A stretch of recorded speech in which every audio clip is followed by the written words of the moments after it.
We live in a world that hums constantly. Emails, notifications, news alerts. Even in our quietest moments, the world seems to tug at us, asking for one more reaction, one more explanation, one more defense.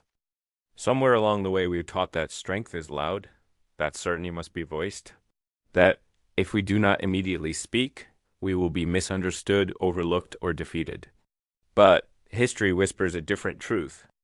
One of the most burdened, exhausted, yet resilient leaders ever to walk this earth knew something about silence that most of us have forgotten. Abraham Lincoln, the man who spoke some of the greatest words ever written, understood that the real power of words comes from the silence around them. Lincoln lived in a time when the nation itself was screaming. Newspapers, generals, grieving families, politicians. Everyone wanted his voice. Everyone wanted his judgment. And yet, so often, he sat in deliberate quiet. Because Lincoln understood that silence isn't the absence of strength. Silence is the foundation of strength. Tonight, we step out of the noise together. You are invited into something rare, the kind of quiet that feeds the soul. We will explore 4 kinds of silence Lincoln mastered. 4 kinds of silence that can bring peace, dignity, and clarity back into your life. Take a breath. Let your shoulders soften. Let the world outside grow faint. Tonight, we return to the quiet.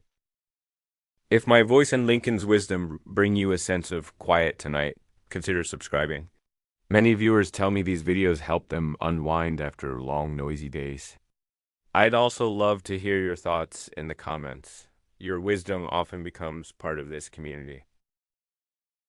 Anger is loud. When someone hurts us, something inside us flares, a heat that races through the veins. And in that heat, words rise fast, sharp, brilliant, ready to strike. We think speaking will release the fire. We think expressing our frustration will cleanse us. Lincoln felt this too. It was 1863. The country was bleeding from every corner. General George Meade had defeated the Confederate army at Gettysburg, a victory that could have ended the war, but then he let them slip away. Lincoln was devastated. He understood, with heartbreaking clarity, what this meant for the months ahead. More loss, more widows, more fatherless children. In his frustration, Lincoln sat down to write a letter. It was fierce. It was disappointed. It was honest. He told Meade exactly how he felt, that a golden opportunity had been wasted, and the cost would be immeasurable. And then he folded the letter. He wrote on the envelope, to General Meade, never sent, never signed. He tucked it into a drawer. It remained there until after his death. Lincoln understood something most of us learned too late. Words given in anger do not return to us gently. Once spoken, they live forever in someone else's memory. How many relationships have been bruised by a moment of unfiltered emotion? How many messages have we sent too quickly, only to wish we could pull them back? Lincoln teaches us a simple practice. Write it if you must. But wait, do not release your hurt while it is still burning. Silence gives the fire time to burn out before it destroys what you love. Sometimes the most compassionate thing we can offer to others and to ourselves is the quiet space between emotion and response. Judgment comes easily, perhaps too easily. We look at the choices others make and forget how complicated life can be. We assume we understand their story, their motives, their pain. Lincoln lived surrounded by critics. Newspapers mocked him cruelly. Advisors questioned his intelligence. And allies doubted him. And he watched day after day as people rushed to judge one another with little understanding. One afternoon, a woman criticized Southerners in Lincoln's presence. She expected agreement. She expected righteous anger. Instead, Lincoln paused. He offered a silence that softened the room. Then he said quietly, "Don't criticize them. They are just what we would be under similar circumstances." This is the silence of humility, the willingness to recognize that life shapes each of us differently. When we allow silence to enter the moment before judgment, something remarkable happens. We remember our own failings. We remember the pressures that once drove us to choices we regret. We remember how deeply we want to be understood. Silence in judgment is not weakness. It is compassion. It is mature wisdom. Instead of rushing to speak, Lincoln teaches us to pause, to make room for empathy to grow in the space where criticism once lived. Grief is a language without words. As we age, loss becomes a familiar guest, sometimes sitting with us at dinner, sometimes waking us in the night. And when someone we love is hurting, we feel helpless. We want to mend their heart. We want to offer wisdom or comfort or reassurance. But words often fall flat against the enormity of sorrow. Lincoln knew grief intimately.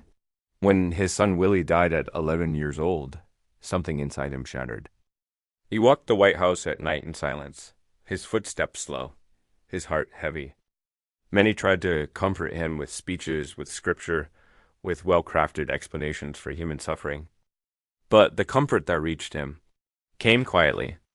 A nurse noticed him standing alone, tears streaking down his face.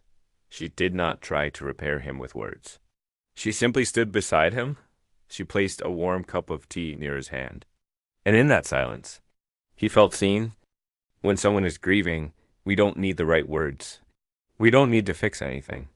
We don't need to guide them or correct them or lift them prematurely into hope. We simply need to be present. Silence in moments of sorrow becomes a refuge, a way of saying, I cannot walk this path for you, but I will walk beside you. Not all silence is emotional. Some silence is strategic. Some silence protects us from impulsive decisions and unnecessary conflict. Lincoln famously said, better to remain silent and be thought a fool than to speak out and remove all doubt. Lincoln spent countless hours listening.